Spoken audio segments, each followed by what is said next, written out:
नमस्कार दोस्तों आज का जो वीडियो का टॉपिक है वो है स्वतंत्र वीर सावरकर का ट्रेलर आउट हो चुका है। रणदीप हुड्डा जो कि इसको प्रोड्यूस भी कर रहे हैं, बहुत सारे लोग और हैं प्रोड्यूसर टीम में, डायरेक्ट भी कर रहे हैं और इन्होंने स्टोरी स्क्रीन प्ले में भी इनका योगदान है। यानी रणदीप हुड्डा इसमें काफ़ी हद तक पूरी फिल्म के प्रोजेक्ट में हर एक पहलू में इन्वॉल्व है।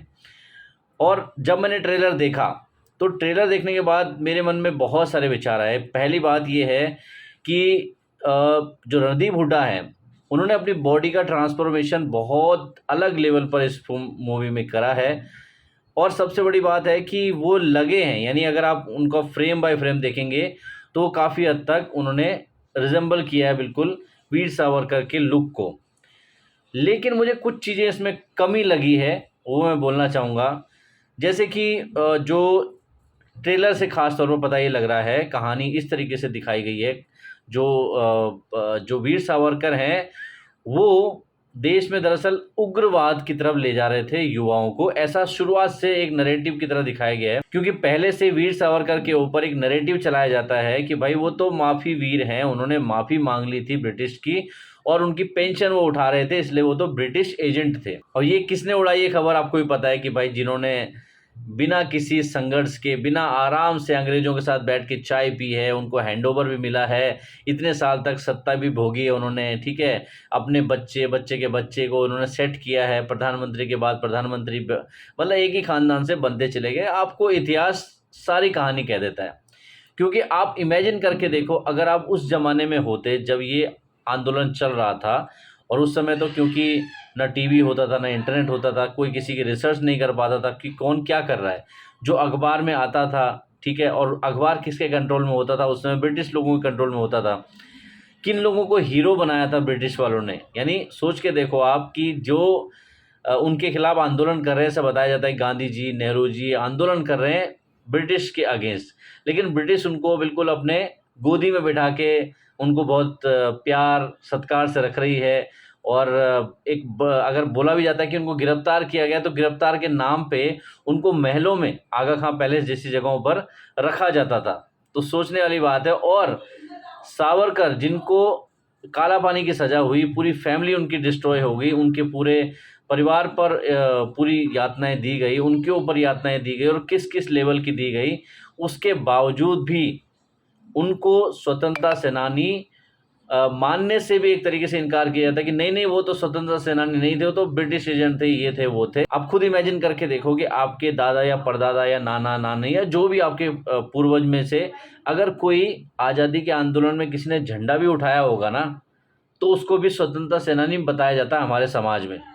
ये आपने अपने आसपास देखा होगा, बहुत सारे दिखेंगे कि हमारे दादाजी स्वतंत्रता सेनानी थे, बट एक्चुअल में वो दादाजी उस समय केवल नारेबाजी के लिए भीड़ में शामिल होते थे, तो भी वो स्वतंत्रता सेनानी कहलाते थे।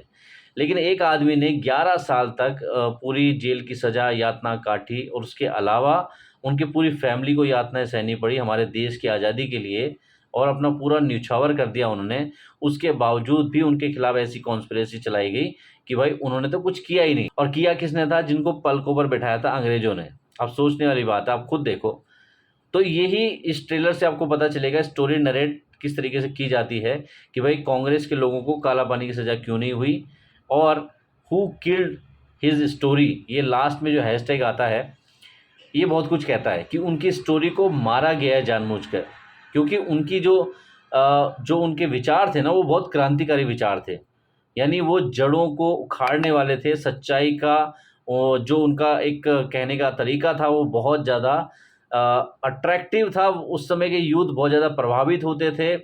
इवन भगत सिंह ने भी उनकी किताबों को पढ़ा है। सुभाष चंद्र बोस ने भी जब उनसे मीटिंग की थी, वो फ़िल्म के हिस्से, यानी आप ट्रेलर में देखेंगे वो दिखाया गया है कि आप किस तरीके से जापानी हथियारों का यूज़ कीजिए, और वो एक उनको मोटिवेट किया था उन्होंने। और ऐसे बहुत सारे क्रांतिकारी विचार उनके जो थे, जो उनकी किताब थी जो छपती थी और जो वो फैल जाती थी, जिनको छपने से भी रोका जाता था, और वो किसी तरीके से प्राइवेट जो उनके ग्रुप के लोग होते थे वो उनको डिस्ट्रीब्यूट करते थे। इस लेवल के उनके क्रांतिकारी विचार थे। शरीर में ताकत भले ना हो, लेकिन विचारों में बहुत ज़्यादा ताकत होती है, और वही ताकत वीर सावरकर जी में थी। और यही फ़िल्म का मुझे लगता है मेन कहानी कहने का तरीका ये है कि उनकी स्टोरी को मारा गया है, उनको जानबूझकर विलेन दिखाया गया है, उनके कंट्रीब्यूशन को निगलेक्ट किया गया है इतने सालों तक एक नैरेटिव को चलाने के लिए। और हिस्ट्री जो है ना, वो जब कई साल बीत जाते हैं, साल बाई साल बीत जाते हैं, तो जो पुरानी गलतियाँ होती हैं ना, जो उस समय बहुत अच्छी लग रही होती हैं, बहुत ज़्यादा मतलब एक तरीके से कह लीजिए कि बहुत आनंद दे रही होती है उस समय, लेकिन बाद में जब उसकी पोल खुलती है कई सालों बाद, तब उसका सच दिखता है कि वो कितना गहरा और जहरीला सच भी हो सकता है। तो ये मूवी मुझे लगता है काफ़ी कुछ वीर सावरकर के जीवन को रखेगी। और रणदीप हुड्डा इसमें बहुत सही कास्ट लगी मुझे। बस उनका एक चीज़ मुझे खला है पूरे ट्रेलर में कि उनका जो एक्सेंट है बोलने का, वो मराठी कम था, और जो उनका खुद का है हरियाणवी टच, वो उनके लहजे में मुझे ऐसा डायलॉग से मुझे लगा। बाकी मूवी देख के पता चलेगा कि उन्होंने कितना ज़्यादा एक्सेंट को पकड़ा है, क्योंकि महाराष्ट्रियन टच आना चाहिए उनकी एक्सेंट में। ऐसा मुझे लगता है कि वो या तो फिर नॉर्मल हिंदी बोले या फिर महाराष्ट्रियन टच के साथ हिंदी बोले, ऐसा मैं एक्सपेक्ट कर रहा था। बट मुझे ऐसा लगा कि कहीं ना कहीं थोड़ा हरियाणवी टच है। बट हो सकता है मूवी की जो बनाने वाले हैं उनका चॉइस इस मामले में अलग हो, उनका सोचने का तरीका अलग हो। बट आपको क्या लगा ट्रेलर देख करके? और दूसरी बात यह है कि एक मूवी बहुत पहले भी आई थी, वीर सावरकर के ऊपर बनी थी वो मूवी, लेकिन उसमें बहुत आप समझ सकते हो कि बॉलीवुड का जो एक बड़ा पर्दा होता है ना, उसको चमकाने के लिए पब्लिक उसकी तरफ अट्रैक्ट हो, ऐसी मूवी मुझे वो नहीं लगी। बट हाँ, काफ़ी हद तक डॉक्यूमेंट्री टाइप मूवी मुझे लगी, काफ़ी सिंपल मूवी थी। तो ये बहुत कम लोगों को पसंद आने वाली टाइप की मूवी थी। बट हाँ, ये वाली मूवी मास के लिए बनाई गई है, यानी जैसे आप देखेंगे थोड़ा सा उनका जो चेहरे का बोलने का अंदाज है, वो थोड़ा सा एग्रेसिव दिखाया गया है। हो सकता है रियल लाइफ में ना हो वैसे, बट उन्होंने उस तरीके से दिखाया ताकि मास को अपील करे। पब्लिक जब मूवी देखने जाए तो वो यानी अटैच हो जाए सीन के साथ। इस तरीके से मूवी को बनाने का उनका मुझे लगा है पूरा। और इसमें एक कैरेक्टर, ये प्रोड्यूसर जो है इसमें संदीप सिंह है, और साथ में आनंद पंडित हैं, और रणदीप हुड्डा उसमें है।